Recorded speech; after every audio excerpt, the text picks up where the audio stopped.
Hello, Gene Schwimmer here. Welcome to today's vlog. I'm definitely going to try to make this one short because I recorded a vlog earlier today. I usually record them in the afternoon. This is evening. This is when I normally would be editing the video that I recorded earlier, but I decided to watch the Democratic debate instead. Was hoping it would be 2 hours. Turned out to be 3 hours, or should I say, to be more accurate, 3 excruciating hours. Should have been 2 hours, and there should have been fewer candidates on the stage too.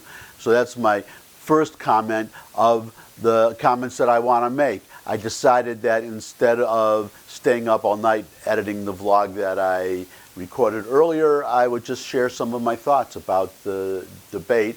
If you watched it too, then you can disagree or agree with my thoughts and put them in the comments section. And then tomorrow, the vlog that I recorded earlier should be up there. So I guess my first comment would be Anderson Cooper. I was struck by his bias. I mean, these are Democratic questioners, obviously, and even that being said, I was still surprised at his bias, especially when I was struck right away when he questioned Biden. That was one of the first questions, if not the first question of the evening, questioned Biden about Ukraine. And Donald Trump, he basically acquitted Biden of doing anything wrong, which is fair. The evidence is sketchy, but it's also sketchy about what Trump might have done or didn't do. But Cooper, he basically acted as judge and jury and pronounced Trump guilty of pressuring the Ukrainian president to, quote unquote, dig up dirt on Biden. So that was the first thing that caught my attention. The second thing that caught my attention, actually it was caught my attention by a comment that somebody else made. I was following along on a website as I was watching on another browser the debate, and somebody put up a comment that Bernie Sanders, he used the phrase billionaires. He talked about billionaires and he criticized billionaires. But remember, if you think back, he used to say millionaires and billionaires, how unjust it was for millionaires and billionaires to have so much money that we needed to raise taxes on millionaires and billionaires. And now he's saying billionaires. Well, it was recently revealed that Sanders is a millionaire. So I wonder if that's the reason. And that proves a point that is so obvious I don't even have to discuss it. I think Bernie was talking about millionaires and billionaires until he became a millionaire.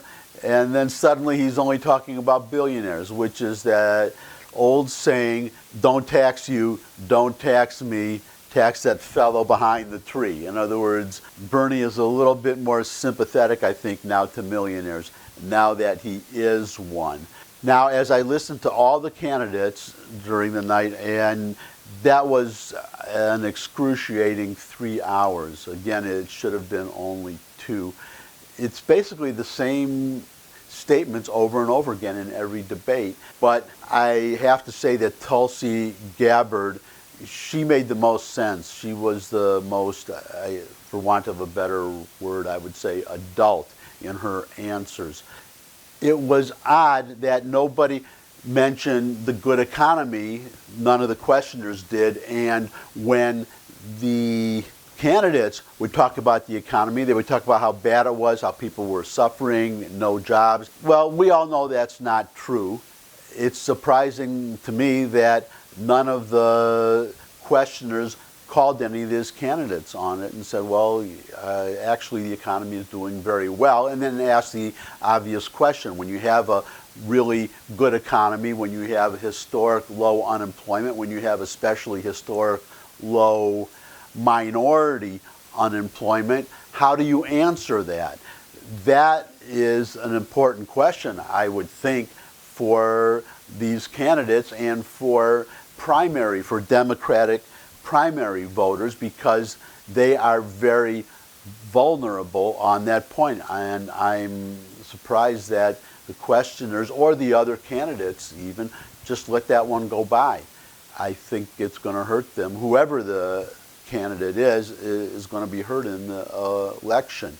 But the main problem I saw is they have to appeal, of course, to their base, to their primary voters, but they have to keep in mind, and this may be a problem for other presidential debates on both sides of the aisle, Democrats and Republicans. Of course, you had Democrats tuning in because they are the primary voters who have to be appealed to.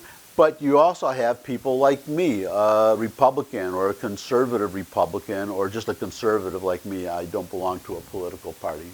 I guess I lean more towards Republicans. But they did not say anything to me, or I did not hear anything that would get somebody who voted for Trump in the last election to change his mind and vote for one of these candidates this time. Maybe there are some independents out there, but I heard raise taxes, take away guns. Oh, and that was another point that really impressed me. And they should have gone, the candidates should have gone after her more on this point over and over whenever they got a chance to answer a question. Just throw this in there.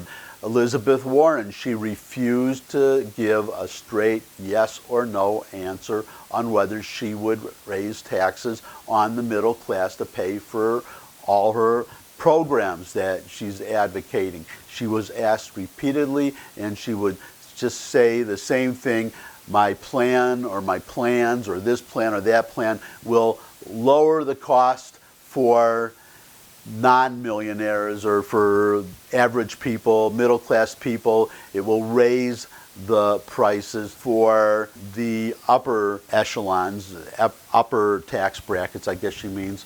But she would not say that she's going to raise taxes.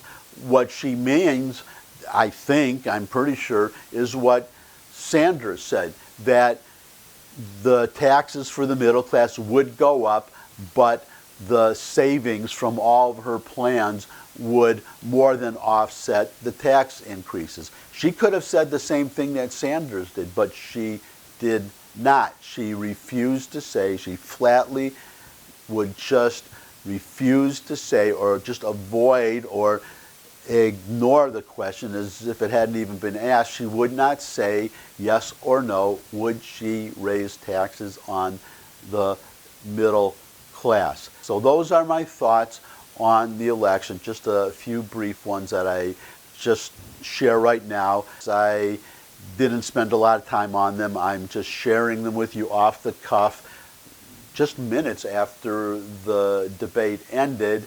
But I wanted to give you something, and I'll see you tomorrow. As usual, thumbs up if you like this video, as short and haphazard as it may have been. If you have any comments about this video, put them in the comment section below the video. Feel free to share it with anybody you think would like the video too. You could subscribe to the video. And finally, come back and see me again. I look forward to seeing all of you. And until I do, bye.